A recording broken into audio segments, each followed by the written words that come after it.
Hello students, कैसे हैं आप सब। बहुत लंबा इंतज़ार करना पड़ा है ना नेक्स्ट वीडियो के लिए। क्या करें। हमारे पास स्टूडियो नहीं है, ना ही माइक और कैमरा, जिससे मैं अच्छे अच्छे वीडियो आप सबके लिए अपलोड कर सकूं। बस एक छोटा सा प्रयास कर रहे हैं आप सबको पढ़ाने का, और मुझे पूरी उम्मीद है कि आप सब कोऑपरेट करेंगे। और कोऑपरेट तो आप सबने बहुत किया। मेरी पहली वीडियो को आप सब इतने लगन के साथ वॉच किए कि बहुत बहुत बहुत खुशी हुई मुझे। उसके लिए थैंक यू सो मच। आप सभी ने बहुत कोऑपरेट किया।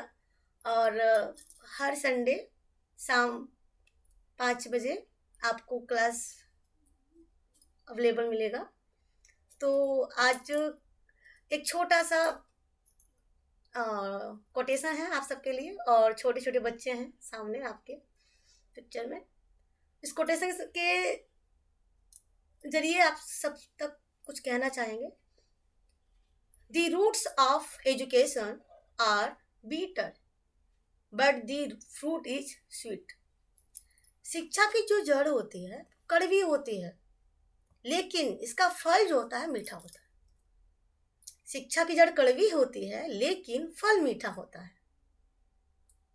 मतलब पढ़ने का मन नहीं करता है ना, खेलने को कह दो तो दिन भर तो पढ़ना अच्छा नहीं लगता है, लेकिन इसका जो रिजल्ट है काफ़ी बेहतरीन होता है। इसलिए हम आपसे यही कहना चाहेंगे कि मन लगा के पढ़िए और भविष्य में कुछ करिए।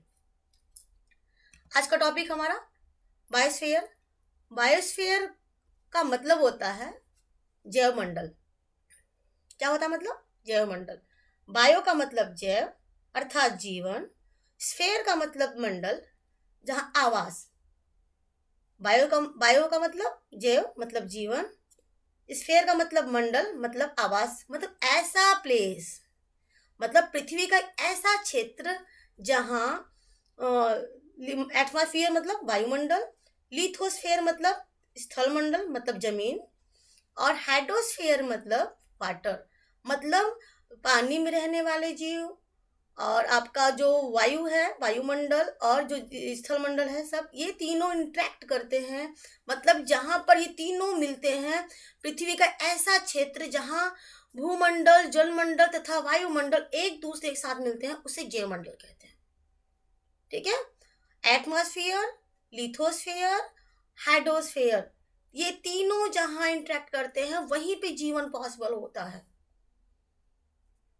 ठीक है। तो इसको देखिए, ये आपको बात समझ आ गई। जैवमंडल, जैवमंडल मतलब एटमॉस्फेयर, लिथोस्फेयर, हाइड्रोस्फेयर, ये तीनों जहाँ पे एक होते हैं, पृथ्वी का ऐसा क्षेत्र जहाँ तीनों मतलब भूस्फेयर, भूमंडल, जलमंडल, वायुमंडल एक दूसरे के साथ मिलते हैं, उसे जैवमंडल कहते हैं। और आगे देखिए, the biosphere refer to the part of the earth and its atmosphere where life exists। मतलब जीवन मंडल, जीवमंडल पृथ्वी और उसके वातावरण के उस हिस्से को संदर्भित करता है जहां जीवन मौजूद है।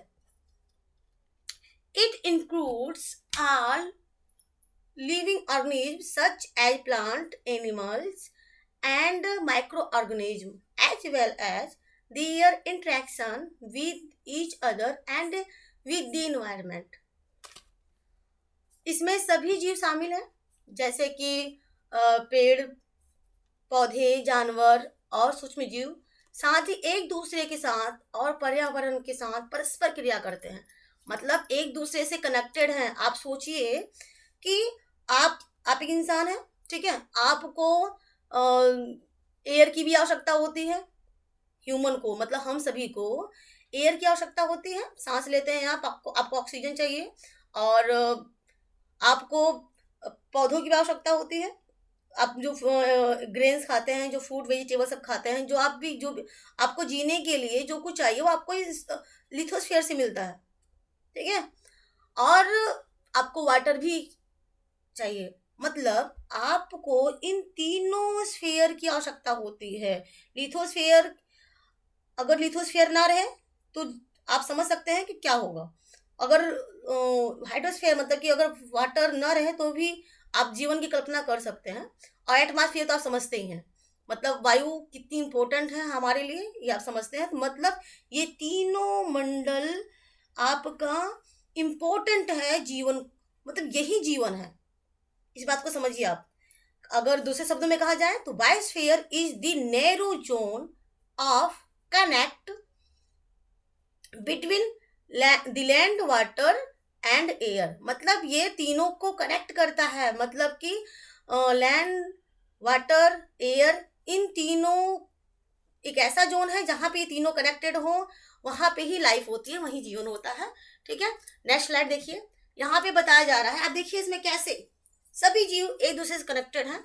अगर वो पौधे देख ले तो पौधों के लिए भी अगर पौधे हैं तो उनको अपना भोजन बनाने के लिए सूर्य का प्रकाश चाहिए, वायु चाहिए, मतलब वायुमंडल चाहिए। ठीक है, और वाटर और खनिज जो मिनरल्स होते हैं उनको पाने के लिए जड़ को जो मिट्टी से, मतलब उसके लिए लिथोस्फीयर की आवश्यकता होती है।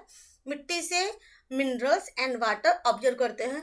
उसके बाद आप समझ सकते हैं कि चाहे वो कोई भी जीव हो, चाहे वो पौधा हो, चाहे ह्यूमन हो, चाहे वो कोई भी जीव हो, इन सब को वाटर, एयर और लिथोस्फीयर तीनों की आवश्यकता होती है। All the living organism including human are linked to each other and to the biosphere for survival। मतलब सभी जीव, दो ऑल दी लिविंग ऑर्गेनिज्म, सभी सजीवों के लिए ये इंक्लूड होते हैं, अर्थात जुड़े होते हैं। ऑल ह्यूमन लिंक्ड, एक दूसरे से लिंक्ड होते हैं, मतलब जुड़े हुए होते हैं ईच अदर, एक दूसरे से। और and to the biosphere for survival, मतलब कि जीवन के लिए एक दूसरे से, बायोस्फीयर में जीवन के लिए एक दूसरे से कनेक्टेड होते हैं, एक दूसरे से लिंक होते हैं। और दैट इज बायोस्फीयर, मतलब जैवमंडल, इस बात को आप समझिए। तो बायोस्फीयर समझाना चाहते थे जिसमें आपके 3 पार्ट होते हैं, लिथोस्फीयर, एटमॉस्फेयर और हाइड्रोस्फीयर।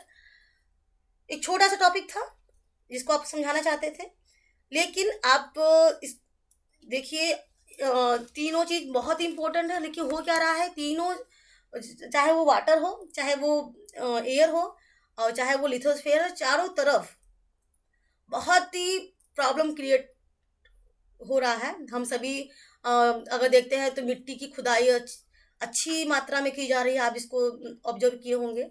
आप देखे होंगे कि एटमॉस्फेयर में कितना पॉल्यूटेड एयर, भट्ठे, बड़े बड़े फैक्ट्रियाँ, इन सब के थ्रू हो क्या रहा है कि हमारा वायु, मतलब एयर पोल्यूटेड हो रहा है बहुत अनलिमिटेड मात्रा में। हमारी मिट्टी आप देख रहे हैं कि किस तरीके से पूरा आसपास आप देखें, आपने ऑब्जर्व किया होगा। और पानी की तो बात ही छोड़ दीजिए, पानी तो अनलिमिटेड यूजलेस किया जा रहा है, तो आप इस सबको ऑब्जर्व कर सकते हैं। तो बहुत इम्पोर्टेंट है, इनको ध्यान देना। Human being are required to pay sincere attention toward these problem, otherwise the future is danger. Okay, आप कैसे सरवाइव करेंगे ये आप खुद सोचिए। नेक्स्ट टॉपिक आपको इतना आप समझाना चाहते थे। नेक्स्ट टॉपिक एटमॉस्फेयर है, लेयर ऑफ द एटमॉस्फेयर। इसके लिए आपको फिर संडे का इंतजार करना पड़ेगा। नेक्स्ट संडे टॉपिक रहेगा लेयर ऑफ द एटमॉस्फेयर। और उम्मीद करते हैं कि आप सब मेरी बातों को ध्यान से समझने की कोशिश कीजिएगा। और एट लास्ट यही कहना चाहेंगे कि मेरे चैनल को लाइक एंड सब्सक्राइब करिएगा। और कोशिश करेंगे, छोटा सा प्रयास कर रहे हैं आप सबको पढ़ाने की। बहुत सारी चीज़ें अवेलेबल नहीं है हमारे पास, फिर भी कोशिश कर रहे हैं और पूरी उम्मीद है कि आप सब कोऑपरेट करेंगे। Thank you very much.